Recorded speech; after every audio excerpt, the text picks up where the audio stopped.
Something that the author chooses to do constantly throughout the book is mention that he has a rat tail. And I'm not talking about the hairstyle, I'm talking about a literal rat tail coming out of his butt. Like, I get it, he's supposed to be a fairy, so he's supposed to get a tail, but why does it gotta be a rat tail?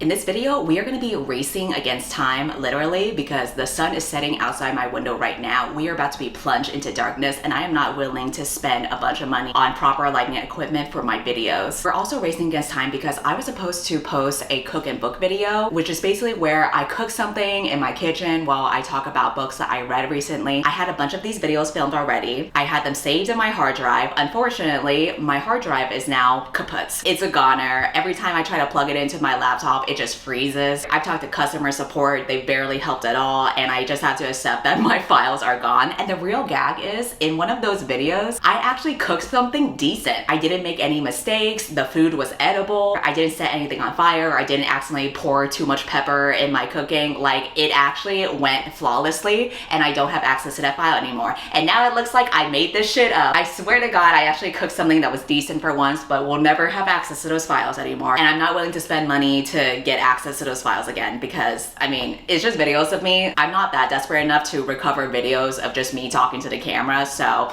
instead, I'm gonna try to refilm everything in one video. These are basically books that I read last year in 2023 that I just hadn't gotten a chance to post about it on my channel until now. So we have quite a lot to catch up on. Hopefully with the 30 books I talk about, you'll find something new and interesting to check out. But a great way to discover new books and new authors is actually through today's sponsor, Book of the Month. As you know, Book of the Month is my favorite sponsor on this channel because they give me my monthly serotonin through the form of this beautiful blue box right here. Because every month they go through hundreds of book titles, curate 5 to 8 of the best books for you to choose from to be delivered right to your door. It's totally risk-free, so you can skip any month, anytime. I don't know why you would want to do that though, because they have the best price out there for new hardcover releases. I chose 2 books for this month. One of them is Dragon Fruit, which is a Hawaiian-based fantasy. I also got The Husbands because I read the blurb and it was about this woman who comes home to find out that her husband is there, but she never had a husband, so what's going on? I just love how diverse their selections are, and now you can choose from a hardcover or an audiobook for you to download on the app each month. If you want to check them out for a limited time, you can join and get your first book for $5 using the code PASTEL. So thank you to Book of the Month for sponsoring, and now let's get back to the video. Okay, this is gonna be a practice in brevity here as we have a lot to catch up on, starting with first book, One's Company. This is basically a book for all the mentally ill bitches out there who have to rewatch their favorite TV shows as a coping mechanism.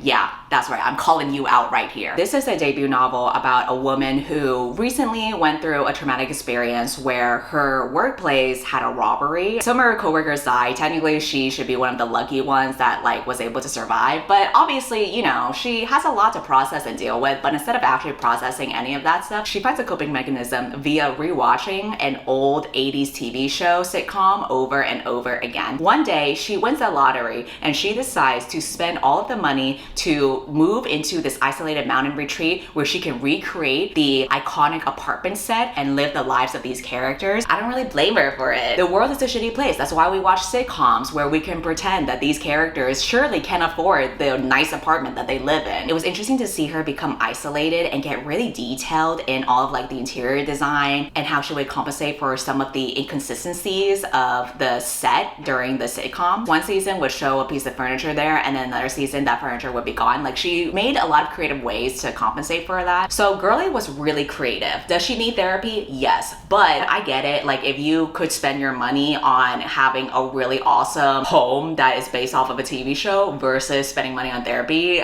I totally get why she made that decision there. Speaking of mentally ill bitches, the second book that I read is Big Swiss. This is about a woman who works as a transcriber for a sex therapist. One of his patients is this woman that she nicknames Big Swiss. She hears all of these very private conversations between these patients and him, but she is most drawn to Big Swiss. And now there's this conflict of interest when she ends up meeting Big Swiss at a dog park and she ends up starting a relationship with her. But Big Swiss does not know that she is aware of all this lore and tea about Big Swiss. Big Swiss has been through a lot of sexual trauma, so she has been having trouble getting through that. The part that really gagged to me was this one moment where there's this separate character that got brutally attacked. That character had to like fight off their assailant and literally like fight for their lives, and now they're in the hospital. Big Swiss is at the hospital taking care of this person. She tells the main character that this whole situation made her realize that the main character would never fight that hard for her life. She would just let it happen to her and die. And I was like,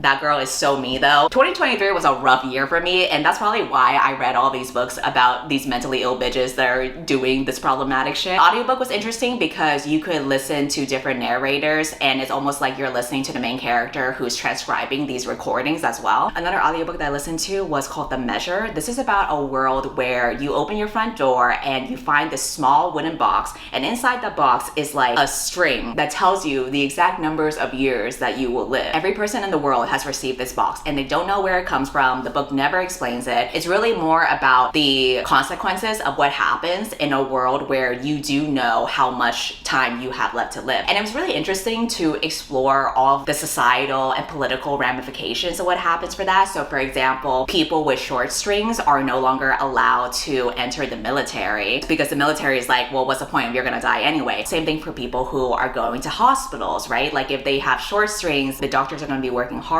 to help the people with long strings. So this creates a rift within society where people with short strings are treated as lower class citizens, and they're already having a shitty life because they're gonna die soon. This also causes some of the short stringers to go fucking ballistic and start shootings like across the world because they're like, well, if I'm gonna die, I'm gonna take a bunch of these people with me. I did feel like the book was kind of corny at times because I think any book that's talking about life and making the most of what you have can kind of veer towards that territory, but I still thought that the concept was very interesting as well as the implications. Another interesting concept is The Center. This is about a Pakistani translator in London who attends this mysterious language school where they tell you that you can be completely fluent in any language in 10 days. But this language school is sketchy as fuck because you're not allowed to tell anybody that you're going to this school. You have to give up all your belongings and you can't contact anybody in the outside world. Like you're literally off the grid for 10 days and you have to go through this very rigorous process that you have no idea what you're getting into, but by the end of this 10 days, you're gonna be completely fluent in that language. And I know some of the people who are super nerdy about different languages will love to be in that program, but that shit just sounds sketchy as hell. There's a lot of interesting themes about translation politics. I did find the execution to be kind of dragging though, especially because the main girl took forever to realize how suspicious the whole thing was. I'm like, hello, it should have been suspicious the moment you heard about it. The fifth book that I read is Planet Barbarians. You already know this whole saga. I buddy read this with Victoria. There's a separate reading vlog where we read the first 2 books. It basically is about 20 plus human girls who get kidnapped by aliens, and that's where they meet all these barbarians who take the form of giant muscly blue creatures that have tails, and they really want to fuck, especially because their village is really low on women and they are basically endangered, and so they need to make lots of babies. So it's very convenient that, you know, 20 plus human women have inevitably crashed into their laps. Each book follows a different couple. So the first book covers the main character who stumbles across these society of Ice Planet Barbarians, and she tries to get her girl Elise to be rescued, but the benefit is that she also gets her own girly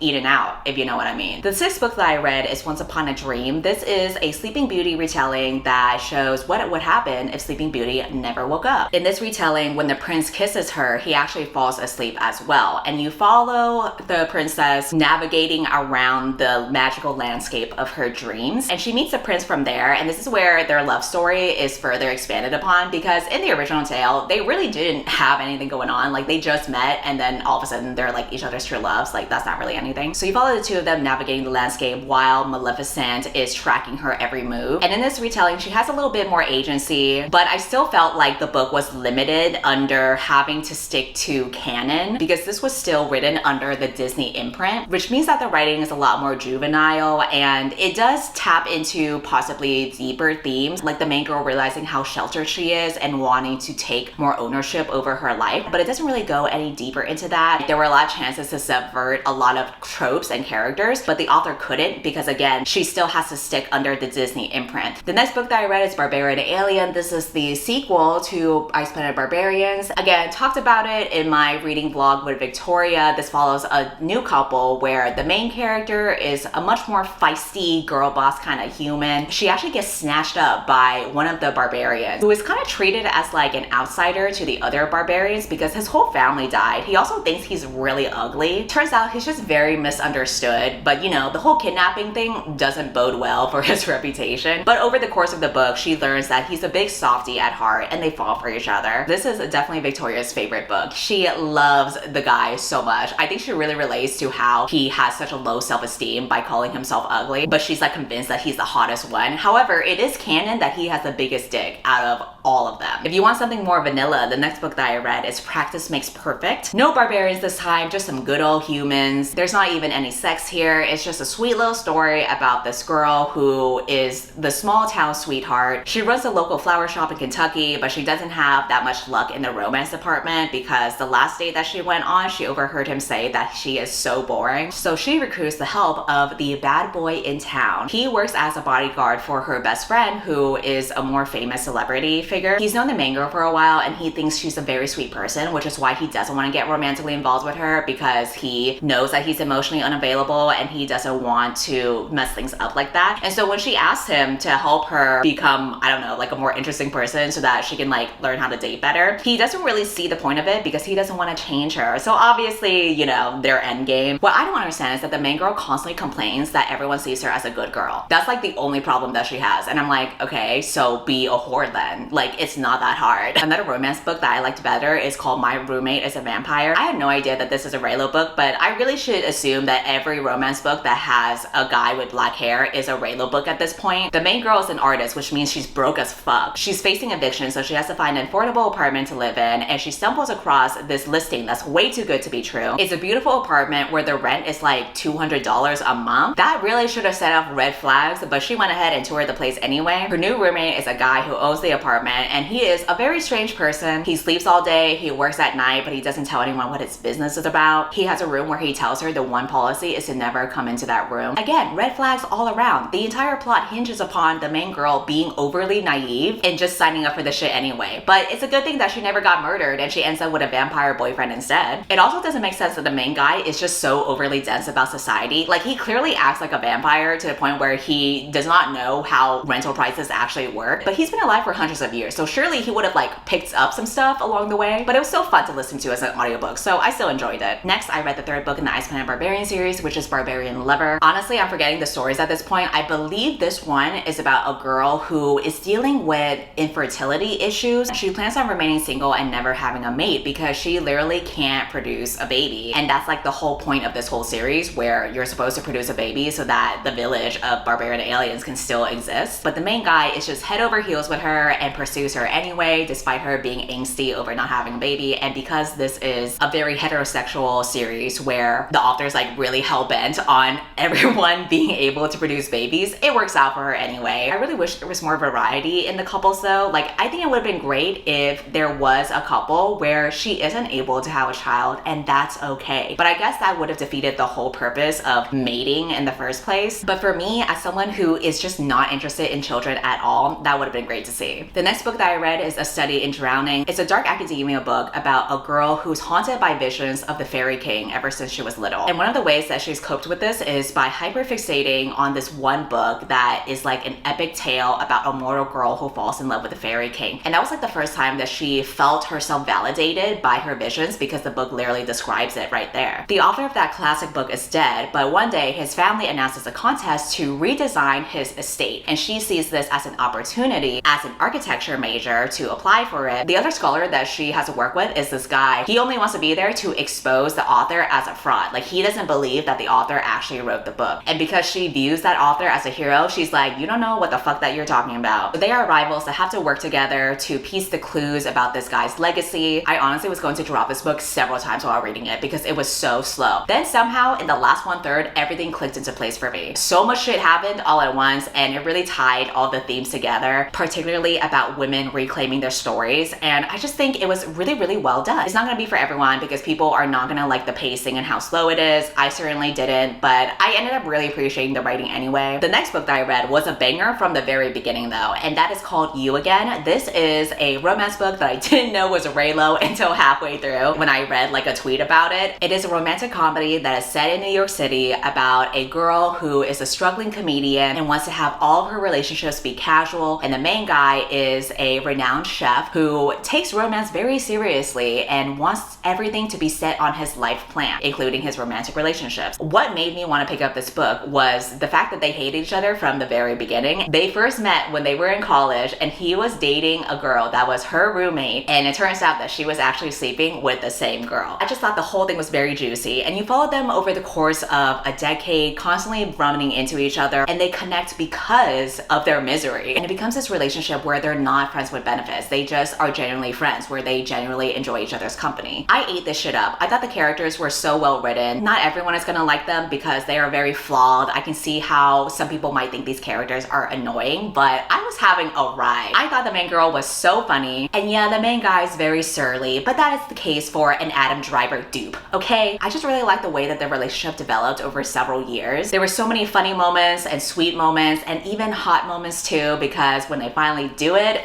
I reread that shit a couple times, and I truly believe that this would be an amazing adaptation for a modern day New York City rom-com. The next book that I read is We Had to Remove This Post. This is about a woman who works as a content moderator for a social media platform, which means that she and her colleagues are constantly used to watching very violent or illegal videos. It is very grueling work because you are forced to see human atrocities that nobody should be looking at, and it really fucks with your brain. The beginning started off super strong because it sets place in this courtroom where the main character has to give her testimony to what happened. Basically, the incident that you discover is that one of her colleagues, who turns out she was in a romantic relationship with, that colleague actually committed suicide. And so then the main character has to talk about the type of work that they were working on and what possibly led that colleague to that point. I thought the premise was so interesting. Unfortunately, the execution just wasn't it for me. Also, the ending was almost like the author just got tired and literally walked away from the keyboard. Like, it was super incomplete. The next book that I read was Divine Rivals, but I cannot review it because there is currently a boycott going on for all the books that have been published under St. Martin's Press. So instead of reviewing the book, I will provide a link instead to the boycott so that you can learn more information about it. And I will move on to the next book that I read, which is This Is How You Lose the Time War. This is actually a reread. I was gifted this book by Victoria because it is one of my favorite books of all time, and she decided to read it and annotate along the way her impressions of the book. And she ended up really enjoying it too. I was surprised because I didn't know she would. The writing is very complicated. Despite it being a novella, the writing just uses so much flowery language and talks about time travel in a very abstract way that for many readers, you don't know what the fuck is going on.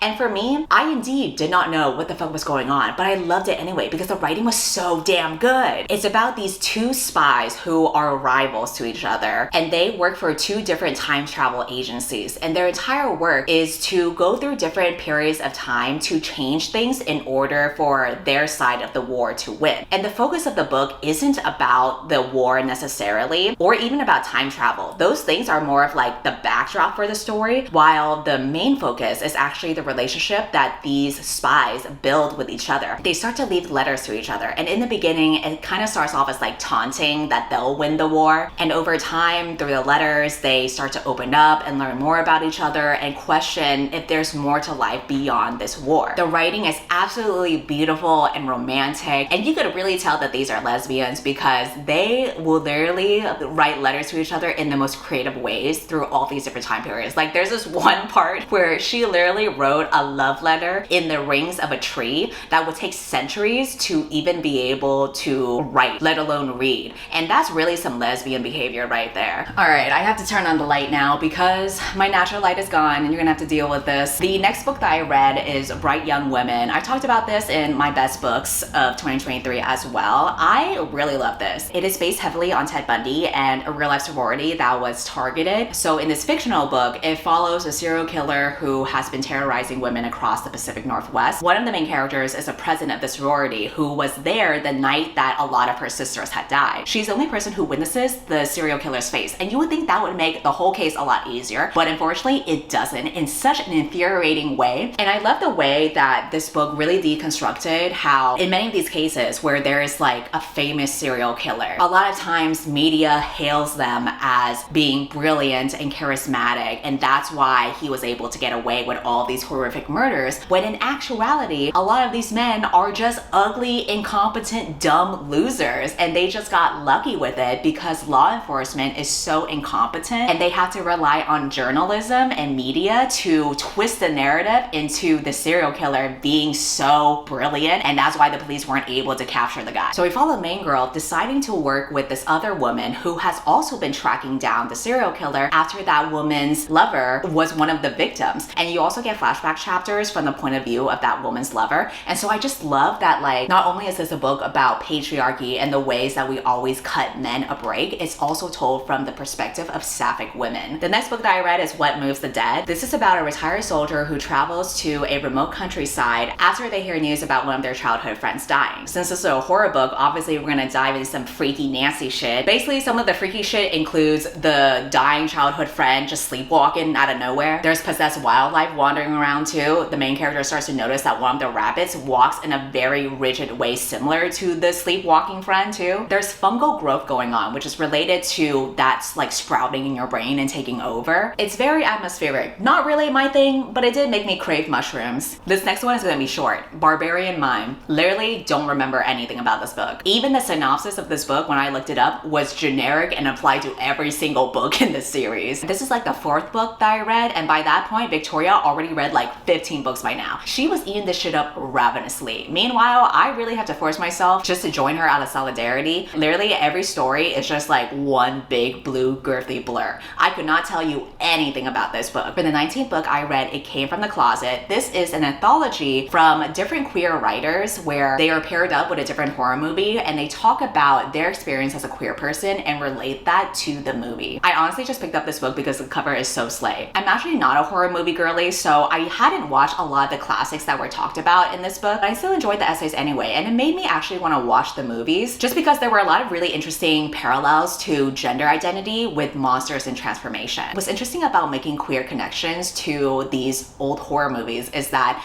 these horror movies were obviously made by straight men. So many of them, especially the old ones, are very clearly misogynistic and transphobic, and yet so many queer people latch onto them and are able to subvert these tropes in a way that is able to see these stories in a queer lens. It really made me think about the interesting dynamics of the ways that like even straight media can be queer in their own way. You know what's not interesting? The 20th book that I read, called The Only One Left. I literally cannot tell you anything about this book. I have forgotten about it as much as I've forgotten the majority of Planet Barbarians, which I think goes to show how much I felt meh about the book in general. This is definitely the most forgettable Riley Sager book for me. The next forgettable book that I read is Barbarian's Prize. The only thing that I remember from this is that the main girl is like the most popular girl on the ice planet. Everybody wants a piece of her. I don't know why she was so special. Maybe she just had like giant hooters or whatever. It gets to the point where they have a competition with each other to be her mate, which is like not even how it works, but whatever. The turmoil that she goes through, if I remember correctly, is that she was one of the women that had been assaulted by the aliens that kidnapped the group of women in the very beginning of the series. The series started off really dark. Like, these women went through a lot of traumatic stuff. So that's why she's not interested in all these alien men who just want a piece of her. So the love interest in this book is generic blue alien number 500,000 whatever. And that relationship is just about her, you know, just healing from what happened to her and being with this guy instead. The next book that I read is called The Nanny, and I had no idea that it was another Raylo book until like months after I already finished reading it. The main character is a woman who used to have an OnlyFans. Now she works as a nanny. However, the father of the child that she is a nanny for used to be the biggest fan for her OnlyFans, and that's fucking tea right there. So the book covers her and the single dad falling for each other. I will admit that the book became significantly more enjoyable to me once we got into the sex scenes and there was dirty talk. The man loves dirty talk, and I found that I did enjoy it, so, you know, good for them. The next book that I read is The Ballad of Songbirds and Snakes. This is a reread because I first read it when the book came out. It's a prequel to The Hunger Games from the point of view of President Snow before he became the president. It takes place in one of the early rounds of the Hunger Games. So they decide to bring in mentors, and the mentors are going to be students of the top class of like a very elite school, and President Snow was one of those students. I reread this book because the movie adaptation came out and I loved the movie. It was so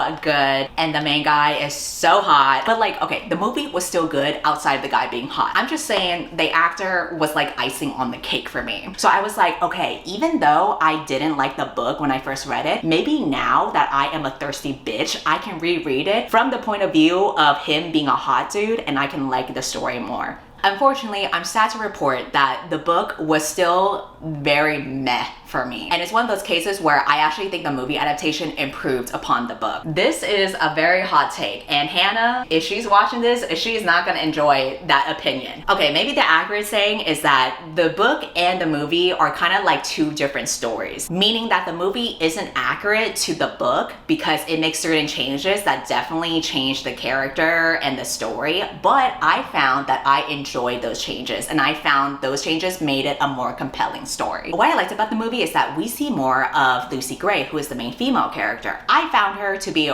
really charismatic and enjoyable. We see more of the world as well, meaning that we see scenes that Snow doesn't see. And I think that really just widens the universe as opposed to the book where we are stuck in this guy's perspective the whole time, and I'm realizing that he is not interesting enough to follow the entire time as a main character. You're stuck reading his internal monologue over and over, and I just don't find that shit interesting, especially because he doesn't change throughout the entire book. And yes, that's supposed to be the point, that he was like always the bad guy. But what I liked about the movie is that they changed his character in a way where he is a bit more sympathetic in the beginning and he had the potential to be a good person. Book Snow was always a shitty person from the very beginning, resulting in him being a flat character throughout the whole story. Movie Snow started off as like in a neutral position where he could have been good, but he also has shitty qualities, and you see him make the wrong decision over and over, and that's how you see him propel himself into a villain. And I think that's more interesting because you see like the ups and downs of his character rather than the flat character arc. Whereas the book, oh my god, it was so hard to get through because the man, he's basically like an incel at this point, and I don't find that interesting. 24th book is Barbarian's Mate. Again, I literally remember nothing about this. I feel like the only distinction for this book compared to the rest of the series is that this particular relationship was like an enemies to lovers because the main girl absolutely hates this one barbarian in the whole tribe, and obviously she has to end up with that one. In this universe, there's like a concept of mates, and when you find someone you're supposed to be with, there's something called resonance where you get like a buzzing sensation in your chest, kind of like a libido, but it's like for soulmates. So she absolutely hates this one blue guy out of all the blue guys, and she resonates with him. 25th book I read was Wash Day Diaries. This was a super cute graphic novel about a slice of life kind of story between 4 different black women. They're all best friends living in the Bronx, and you get a piece of their daily lives. So each short story shows their hair routine whenever it's their wash day, and it was really nice to see a variety of like body types and hairstyles and interpersonal stories. I read this for a book club, and one of my friends had looked through reviews for this particular book. It was mostly positive, but she looked at the lowest rated reviews just out of curiosity, and the lowest rated ones were like people who were not black just complaining that they felt like the shower scenes where, you know, the black women were just like washing their hair or whatever, to be like sexualizing these women just because they happen to be naked in the shower scenes. And I'm like, these people are reaching so hard just to justify why they didn't like this comic. Because what the fuck do you mean that a shower scene is over sexualizing black women? Just admit that you didn't care for this shit. Not me though, I thought that shit was cute. In fact, I wanted more of it other than just like a slice of life. The 26th book that I read was The Dead Romantics. It was another Raylo book. This time I actually knew that it was gonna be one because I saw a TikTok that just listed a bunch of Raylo books that were coming out, and I just added this on my list because I figured, you know, I have pretty much enjoyed all the other Raylo books so far. The main character is a ghostwriter who gets paired up with an editor who is gonna be like the Adam Driver dupe in this situation. He's very surly and intimidating and scary, but this book's a little bit more serious compared to the other romance Raylo books because the main character gets a phone call that her father has passed away, so she has to go back home to go to the funeral. At the same time, the Adam Driver dupe editor also gets into an accident and passes away, except this time she sees his ghost at the funeral. And so the whole book is about her just grappling with the sense of loss and grieving over her father while also seeing his ghost. Obviously, there's a lot of unfinished business that they have to grapple together, but then they fall for each other along the way. This is definitely the kind of story that I could tell was trying to pull at my heartstrings,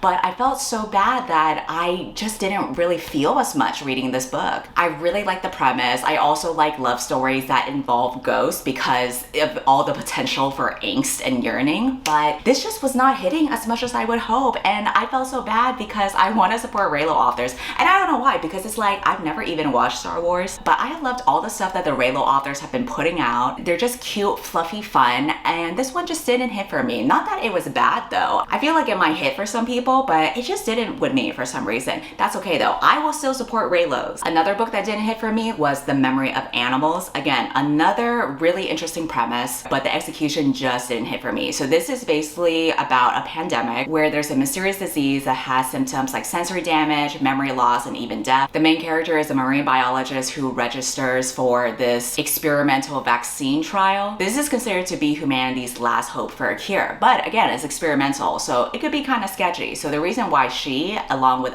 the other volunteers, are there is because they are each kind of running away from something, and that's why they just signed up for this. She befriends one of the other volunteers who's been working on this controversial technology that allows users to revisit their memories. So she uses this to withdraw into her past, like her childhood memories that included like divorce, a love affair that she had, this career mistake that she made that basically ended her whole career. She's basically got a lot of shit to sort out. This sounds like it would be totally up my alley, but I just found a lot of the story to be dragging, so it really didn't hit for me. What I ended up liking more was the Witchwood Knot. This is a cozy fantasy about a Victorian governess who has to take care of this young lord. However, he has a lot of behavioral issues, he's very bratty, and then mysteriously he just becomes super well behaved but like no personality at all. So she knows that something is up and realizes that the real boy has actually been abducted by fairies. So she has to try to get him back while also diving into some of the secrets of the house that she's staying in,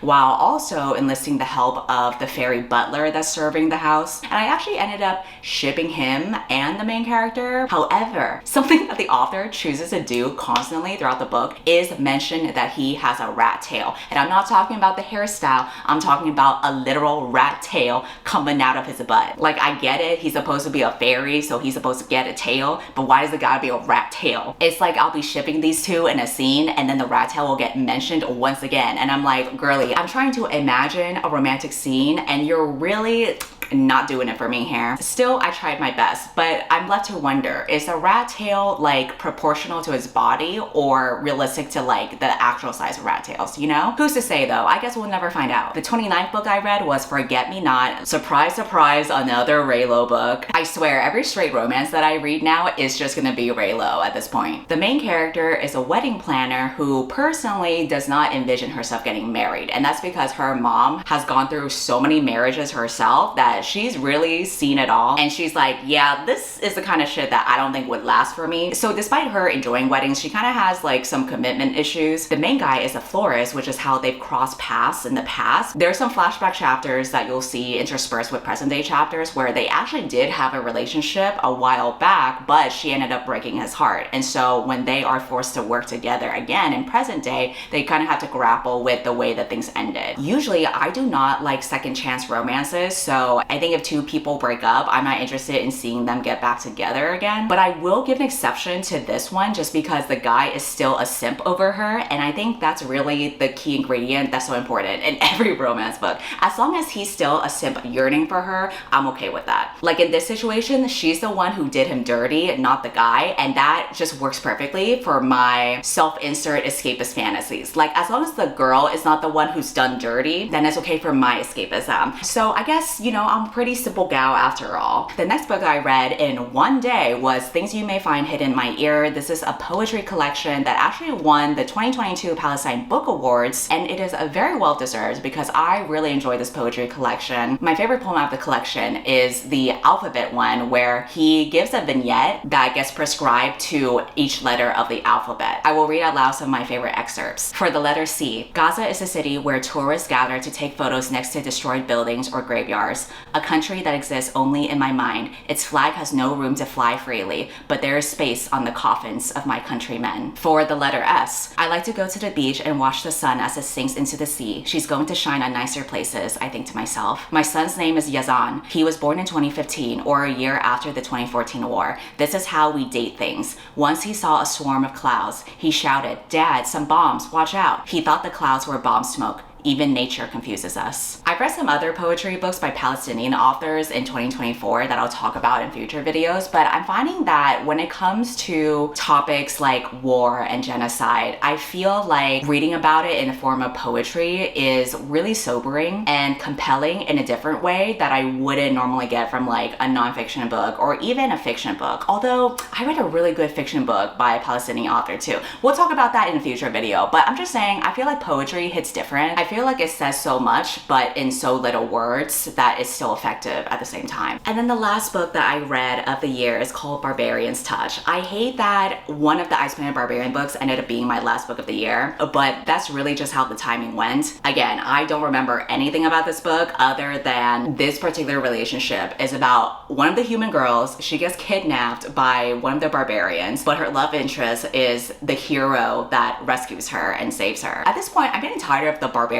kidnapping the human girls. Like, we already got that from book 2. We don't need to see that happening again. And even though she doesn't end up with her kidnapper, her sister in the next book does. And I did not enjoy that fate for that sister because in this book, her kidnapper was giving incel vibes. So I'm like, why does her sloppy seconds have to end up with her sister? Like, what did her sister do to deserve this fate, you know? But that is a complaint that I will reserve for my 2024 reviews. So that pretty much wraps up the 31 books that I read in 2023. And now I can have a clean slate to move forward in 2024. I feel like this was a very chaotic reading list where I just jumped all over the place. I also had very chaotic lighting in the background, so I guess really it just matched. I look forward to telling you about the 2024 books though, because some of the books that I read, I have many thoughts on them. So until then, I will see you next time. Goodbye.